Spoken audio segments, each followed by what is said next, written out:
1996 කියන්නෙම ශ්‍රී Lanka cricket ඉතිහාසයේ නොමැකෙන සන්ධිස්ථානයක් කිව්වොත් මානිවැරදි. එකී නොමැකෙන සන්ධිස්ථානයේ පෙර ගමන් තනපු තරගයක් තමයි අවසන් පූර්ව තරගය කියන්නේ. ඒ තරමටම අවසන් පූර්ව තරගයක් අවසන් මහා තරගය වගේම වැදගත් කිව්වොත් මම නිවැරදි. එසේනම් අද අපි මේ වීඩියෝවෙන් ඔබත් එක්ක කතා කරන්නේ 96 ලෝක කුසලානයේ අවසන් පූර්ව තරගය පිළිබඳව. ගිනි ජාලාවකින් අවසන් වුණ එම තරගය අති මහත් බිහිසුණු වූ තරගයක් වුණා. එසේනම් ආරාධනා කරනවා මේ ක්‍රීඩාශීලී වීඩියෝවේ අවසානයේ දක්වාම රැඳී ඉන්න කියලා. දිනය හරියටම 1996 මාර්තු මාස 13 වෙනිදා. එදින ඉන්දියාවේ කොල්කතා නුවර ඊඩන් ගාඩන් පිටිය විචිත්‍රවත්ව වර්ණගෙන වූයේ ශ්‍රී ලංකාව සහ ඉන්දියාව අතර පැවැත්වීමට නියමිත අවසන් පූර්ව තරගයේ ද්වන්ද යුද්ධය සඳහාය. මෙම තරගය ඉන්දියාවේ පැවති නිසා කකියන ලේනහර ඇති තමන්ගේ ක්‍රිකට් ආගම ලෙස අදහන ඉන්දිය ප්‍රේක්ෂකයන්ගෙන් මුළු ක්‍රීඩාංගණයම අතුරු සිදුරු නැතිව පිරී යද්දී අතරින් පතර ශ්‍රී ලංකා ධජයන් ලෙලදුන්නේ පැමිණ සිටින සීමිත ශ්‍රී ලංකා ප්‍රේක්ෂකයන් පිරිස සංකේතවත් කරලා. සිය එක්දින ලෝක කුසලාන ඉතිහාසයේ පළමු අවසන් පූර්ව තරග භූමිකාව මෙය වූ අතර අර්ජුනගේ නායකත්වයෙන් යුක්ත කෝඩුකාරයන්ගෙන් සදුම්ලත් මෙම කණ්ඩායම දෙසට මුළු ලෝකයාම නෙත්‍යමා සිටියා කියන එක නොරහසක්. තීරණාත්මක ඊඩන් ගාඩන් පිටියේ කාසිය වාසිය ජයගත්ත ඉන්දිය නායක මොහොමඩ් අසරුදීන් දෙවරක් නොසිතාම පන්දු රැකීම තෝරාගත්තේ අවසන් මහා තරගයට පිවිසීමේ බලාපොරොත්තු ගොන්නක් කරතබාගෙන. පසුව තරගය ආරම්භ වූ අතර මුළු ක්‍රීඩාංගණයම එක් පසකින් හඬ නගන්නේ ඉන්දියා යන හඬ රැව් පිළි රැව් දෙන ගමන්. පසුව ශ්‍රී ලංකා ඉනිම ඇරඹුවේ 90 දශකයේ අගභාගයේ ක්‍රිකට් ලෝකයේ පිතිකරණය ජයගත්ත සනා සහ කලූ සංයෝගයයි. ඉන්දියාවට සනා සහ කලූ හොඳටම පිත්තෙන් බැටදේවියයි සිතූ නමුත් සිදු වූයේ ඇස් අදහාගත නොහැකි දෙයක්. ජවගල් ශ්‍රීනාත් පළමු පන්දුවාරයේ දෙවන පන්දුවෙන්ම රොමේෂ් කළුවිතාරණව ගෝල්ට ඩක් විදිහට දවාගත්තේ 68,000කට අධික ඉන්දිය ප්‍රේක්ෂකයන්ගේ ජයഘോഷා මැද්දේ. අවුලක් නෑ සනා ඉන්නවනේ කියලා හිතපු ශ්‍රී ලංකා ප්‍රේක්ෂකයන්ට අනෙක් පැත්ත බලන්නටවත් උනේ නැහැ. එම පන්දුවාරයේදීම සනත් එක් ලකුණකට දවාගත්තේ අවසන් මහා තරගයේ ආසන කල් වේලා ඇතුවම වෙන් කරගන්නවා බවට ඉන්දිය කණ්ඩායම ඉඟිපල කරලා. And the two players most feared in world cricket are back in the pavilion. කල්වේලා ඇතුවම ආරම්භක පිතිකරණ යුගලය තරගයේ නරඹන්නන් බවට පත්කිරීමෙන් අනතුරුව පිටියට එක් වූයේ අත්දැකීම් බහුල ක්‍රීඩකයන් වන අරවින්ද සිල්වා සහ ගුරුසිංහ සුසංයෝගය. ගුරුසිංහ එක් අන්තයක තනිකරපු අරවින්ද සිල්වා ඉන්දිය වේග පන්දුවට සිය සුපුරුදු රිද්මය සමගින් ලකුණු සොරාගන්නට සමත් වූයේ කිසිවෙකුගේ ඇඟට නොදැනීමයි. ශ්‍රී ලංකා ඉනිමට ලකුණු 52ක් එක් වෙද්දිම සිය පිත්තේ සුපුරුදු රිද්මය සොයා ගැනීමට නොහැකි වූ ගුරුසිංහ දැවී ගියේ එක් ලකුණකට. පසුව අරවින්දගේ පිතිකරණයට එක් වූයේ රොෂාන් මහනාමයි.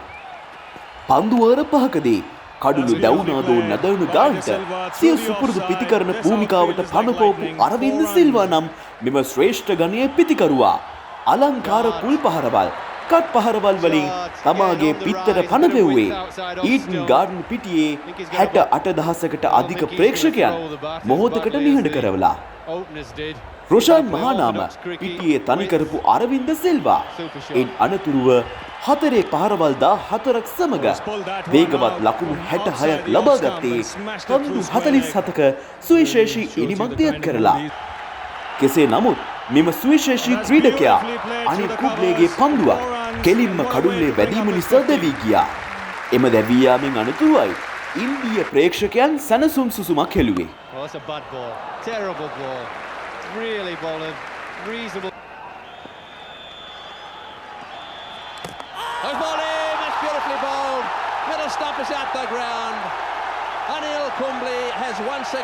අරවින්ද දැවී යන විට ශ්‍රී ලංකා ලකුණු පුවරුව පෙන්නුම් කරේ කඩුළු 4කට ලකුණු 85ක් ලෙස. ඉන් 66ක්ම අරවින්දගේ පිත්තෙන් වාර්තා වී තිබුණා. කඩුළු 4ක් දැවී තිබූ මෙකී ඉනිම ගොඩනැගීමට පැමිණියේ නායක අර්ජුන රණතුංගයි. අර්ජුන සමග එක් වූ රොෂාන් මහානාම ඉන්දීය පන්දු යවන්නන්ගෙන් එල්ල වූ ප්‍රබල පීඩනයත් එක්ක ඉනිම ගොඩනැගීමට මොවුන් දෙදෙනා සැලසුමක් තියත් කරා. ඒ වෙන මුකුත් නොවෙයි. 6-4 පහරවල් වලට යාමට වඩා පිටියේ දෙයන්තය හුවමාරු කර ගැනීම මහානාම සහ අර්ජුනගේ උපක්‍රමය වුණා.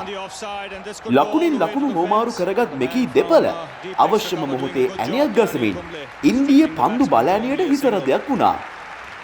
සිය නායකත්ව ගුණාංග මුළු මහත් ලෝකයාටම පෙන්නපු අර්ජුන රණතුංග පන්දු 42කදී ලකුණු 35ක් ලබා ගත්තේ ශ්‍රී ලංකා ඉරිමට අවශ්‍යම ආකාරයෙන් ක්‍රීඩා කරලා.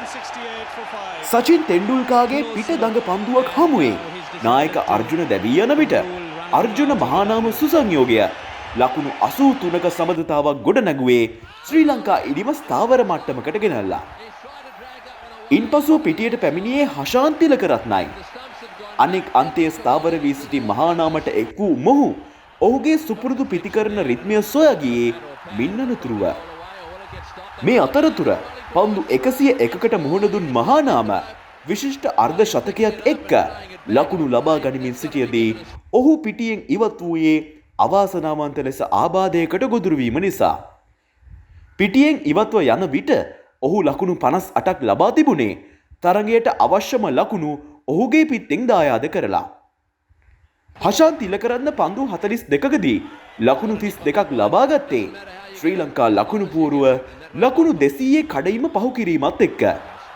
ශ්‍රී ලංකා ඉනිමේ අවසන් භාගයේදී පන්දු යවන්නෙක් ලෙස ප්‍රකට චමින්ද වාස්ගේ ක්‍රිකට් පිත්ත හිටි හැටියම ක්‍රියාත්මක වන්නේ ශ්‍රී ලංකා ප්‍රේක්ෂකයන්ගේ වාසනාවට.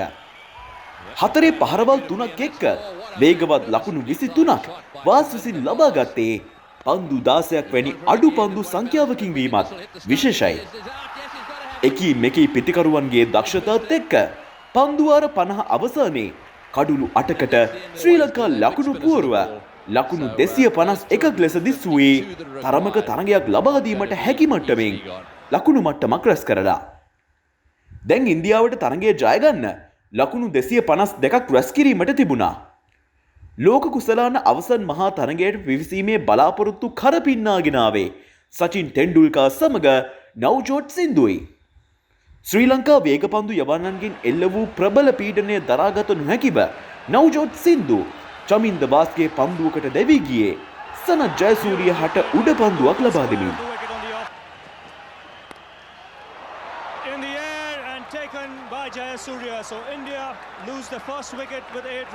දෙවන කඩුල්ල සඳහා පිටියට එක් වූයේ සචින් තෙන්ඩුල්කර් සමග Sanjaya මංජරකායි.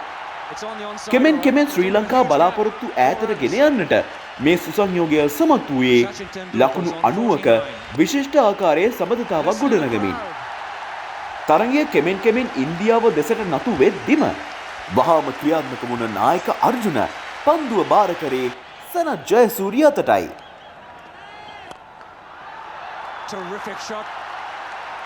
Fall all the way straight along. He's played that one nicely. He's done that beautifully. සමබරතා බිඳ දැමීමට උපන් හපන් ක්‍රීඩකයෙක් වන ජයසූරිය මෙහිදී සචින් තෙන්ඩුල්කර්ව දවාගත්තේ කළු විතාරණගේ සුපිරි ස්ටම්ප් කිරීමත් එක්ක. දැවී යන විට සචින් තෙන්ඩුල්කර් ලකුණු 66ක් ලබාගෙන සිටියා. සචින්ගේ දැවියම තරගය කන පිට හැරෙව්වා කිව්වොත් මම නිවැරදි.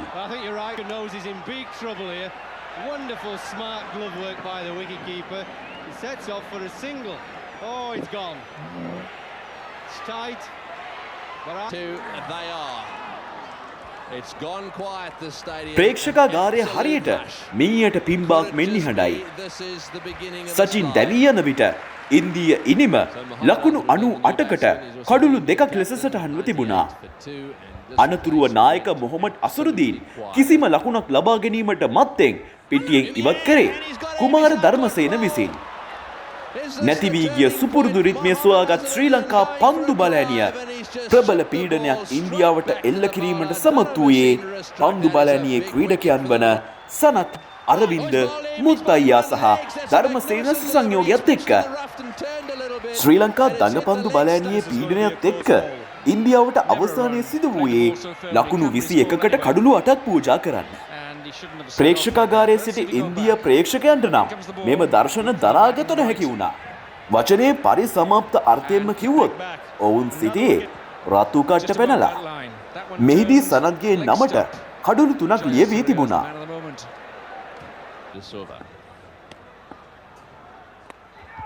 Swept that one away. This is going to be out caught. It's high in the air. It's coming down. Yes, he's got him. The wicket, he's off spinners.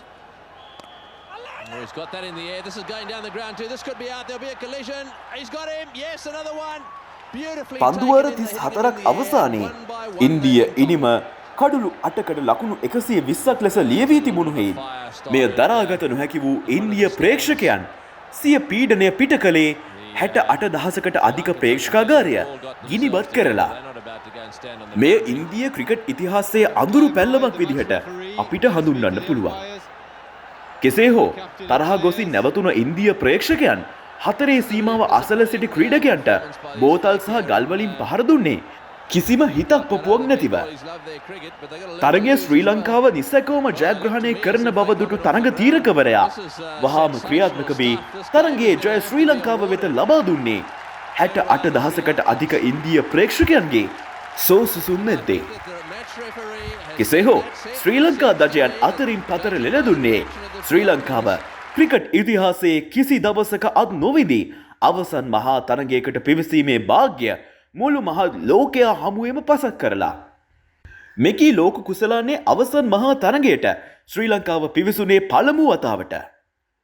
පිත්තෙන් ලකුණු 66ක්ද පන්දුවෙන් එක් කඩුල්ලක්ද ලබා දැක්වූ තුන් නිරියව් දස්කම් හේතුවෙන් අරවින්ද සිල්වා නම් ශ්‍රී ලංකා මෑණියන්ගෙන් බිහිවුණු විශිෂ්ටතම පිතිකරුවා අවසන් පූර්ව තරගයේ වීරයා ලෙස සුදුසුකම් ලැබුවේ විශිෂ්ටාකාරයෙන්. ඉතින් ශ්‍රී ලංකා ප්‍රේක්ෂකයන් තවමත් උජාරුවෙන් කියවන 96 ලෝක කුසලානේ අවසන් පූර්ව තරගය ගැනයි අද අපි ඔබට විස්තර අරන් ආවේ. ඉතින් මේ වගේ තවත් අද්විතීය තරග පිළිබඳව අද්විතීය ක්‍රීඩකයන් පිළිබඳව සහ තවත් තොරතුරු අපි The 12th Man නාලිකාවෙන් ඉදිරියටත් ඔබට අරන් එන්න සූදානමින් ඉන්නවා.